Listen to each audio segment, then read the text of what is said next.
pour le gouvernement syrien, c'est la paralysie totale. Oui. C'est le fait de devoir attendre les conditions qui lui seront imposées. Euh, vous étiez en Syrie il y a pas longtemps. La question est aussi de savoir quel effet ça peut avoir sur l'effet de schizophrénie, d'une certaine façon, sur la société syrienne.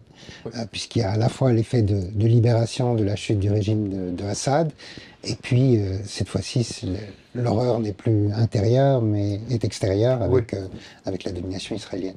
Oui, alors il y a eu une euphorie juste après la chute du régime Assad qui a commencé à disparaître.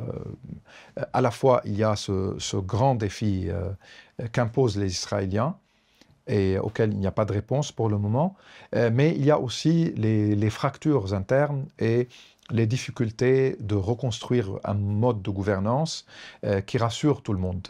Il y a des crispations d'une partie des Syriens qui est tout à fait légitime et compréhensible. Ils ne veulent pas répéter l'expérience du passé avec un groupe qui arrive au pouvoir et qui le monopolise prétendant que c'est temporaire, et puis le temporaire s'installe. Le régime Assad a duré 54 ans. Donc il y a déjà des gens qui veulent que des délais soient très clairs par rapport à la transition, par rapport aux élections, par rapport à la rédaction d'une nouvelle constitution. Il y a en plus la crainte des laïcs ou, disons, de ceux qui ne veulent pas que l'islam devient la référence de la gouvernance et de la constitution, avec des pratiques très conservatrices au niveau sociétal. Donc il y a aussi ces craintes-là. Et puis il y a les trois grands chantiers et dossiers très difficile à gérer, la question alawite, donc confessionnelle, puisque il y a chez une partie des sunnites une colère, une volonté de vengeance.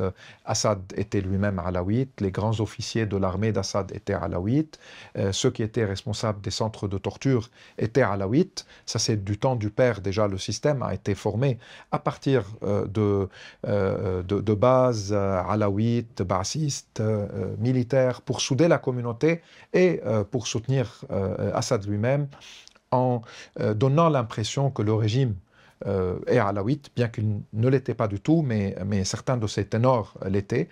Donc il y a eu des massacres contre des alawites après des attaques qui ont visé les nouvelles autorités. Et ça a créé beaucoup de craintes et de peur en Syrie de la suite, surtout que ceux qui ont commis les crimes n'ont pas encore été arrêtés et jugés. Puis il y a eu la question druze dans le sud, qu'Israël essaye d'instrumentaliser, mais même sans l'instrumentalisation israélienne, ça crée un problème. Les Druzes considèrent que ils peuvent être menacés par un gouvernement islamiste qui impose sa loi et qui ne prend pas en considération leur spécificité à la fois culturelle, mais leur gestion de leur propre territoire dans une Syrie décentralisée. Et il y a la question kurde. La question kurde, elle peut-être, on va l'évoquer, mais les Kurdes contrôlent 25% du territoire. C'est énorme. Et donc, s'ajoute à la question israélienne, au défi israélien, toutes les complexités au sein de la société syrienne. Et le pays est dévasté par la guerre.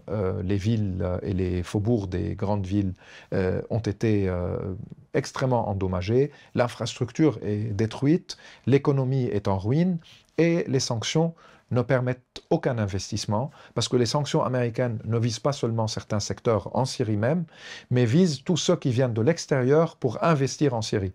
Ils peuvent être immédiatement ciblés par les sanctions, ce qui paralyse tout le monde.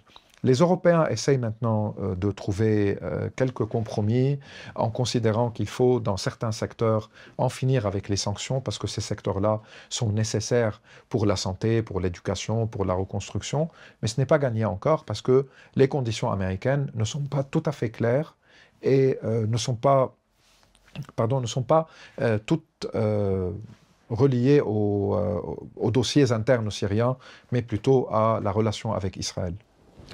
Mais dans la société syrienne, Israël, parce qu'après tout, la violence qui reste, il y a d'une part les violences intérieures, intercommunautaires, mais la violence principale, c'est la violence israélienne.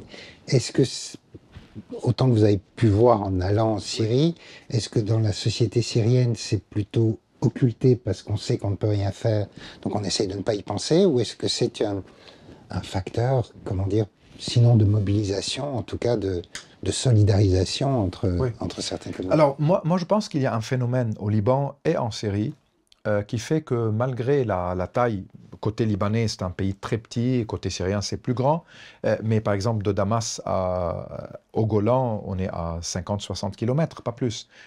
Comme entre Beyrouth et Saïda, qui est la première ville du sud Liban, on est à 42 km. Mais malgré cela, si on n'est pas directement touché par les bombardements ou par les opérations israéliennes, on ne peut pas occulter, parce que c'est une réalité et parce qu'on sait que ça paralyse tout, mais on se sent moins concerné parce qu'on a subi tellement de violences et qu'on a tellement de défis, et parce qu'il y a à l'intérieur du pays même et des sociétés même tellement de fractures, que comme si on veut considérer que ce n'est pas la priorité. Donc à Damas, par exemple, quand il n'y a pas un raid aérien israélien qui n'est pas très loin, c'est le sud de la Syrie. On va tenter de régler ça un jour. De toute façon, on ne peut rien faire maintenant. Donc, tentons de gérer l'économie, de trouver des moyens pour assurer des revenus, chercher de l'électricité. Il y a 2 heures d'électricité par jour. Donc, les gens ne peuvent ni laver leurs vêtements, ni chauffer de l'eau pour se laver eux-mêmes. Il y a 80% de chômage dans le pays. Certains, peut-être c'est exagéré, mais estime à 90% le taux de pauvreté, vu le manque de revenus et vu surtout l'effondrement de la livre syrienne. Elle a perdu sa valeur, la monnaie nationale. Et il n'y a pas de possibilité à l'intérieur du pays de générer des revenus maintenant.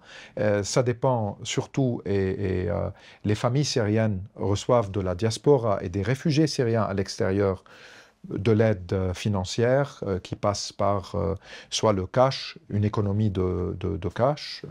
Les gens qui voyagent via la Turquie, via le Liban, via la Jordanie, amènent avec eux de l'argent à leur famille, 100 $ par-ci, 100 € par-là. Tout est bricolage. Un État ne peut pas fonctionner à travers le bricolage qui lui permet à chaque mois de faire juste un petit tableau de calcul. Et il n'y a pas de moyen pour relancer l'économie. Peut-être avec le temps, si jamais il y a une coopération libano-syrienne, irakienne, jordanienne, avec la Turquie, qui peut jouer un grand rôle économique également. L'ouverture des axes routiers entre ces pays-là va pouvoir donner de l'oxygène aux commerçants, à des petites industries, à l'exportation de fruits vers les pays du Golfe ou vers l'Irak. Mais pour le moment, tout est suspendu. Et le phénomène israélien ou le facteur israélien, il est partout dans les esprits, mais si on ne le subit pas directement, on tente à ne pas le mettre au milieu, au centre des discussions, parce que de toute façon, l'impuissance fait que même s'il est évoqué, et après. Même je lisais aujourd'hui que par exemple le Hezbollah au Liban se plaignait durant une réunion avec le Premier ministre du fait que le gouvernement n'a toujours pas pris d'initiative pour reconstruire. La réponse, c'est qu'on attend l'argent de la Banque mondiale, on attend de l'aide économique de tel ou tel acteur, des Européens, de certains pays arabes, et après on va commencer par l'infrastructure pour arriver plus tard aux maisons. Hezbollah, par exemple, avant cela, il ne le faisait pas. Lui-même, il avait des budgets, soit via ses services et ses réseaux économiques, soit via l'Iran, et il donnait directement aux familles concernées par des destructions de l'argent pour reconstruire. Il ne peut plus le faire aujourd'hui, et les destructions sont beaucoup plus étendues que tout ce qu'on a vécu avant également. Et donc, il se trouve lui-même piégé et incapable d'agir comme il le faisait avant pour préserver le soutien chiite qu'il avait. Donc, il doit se plaindre du côté du gouvernement, bien qu'il a des ministres au sein du gouvernement. Le gouvernement attend l'aide économique internationale. Cette aide est évidemment conditionnée. Les conditions ne peuvent pas toujours être au rendez-vous et ça devient un cercle vicieux. C'est ça.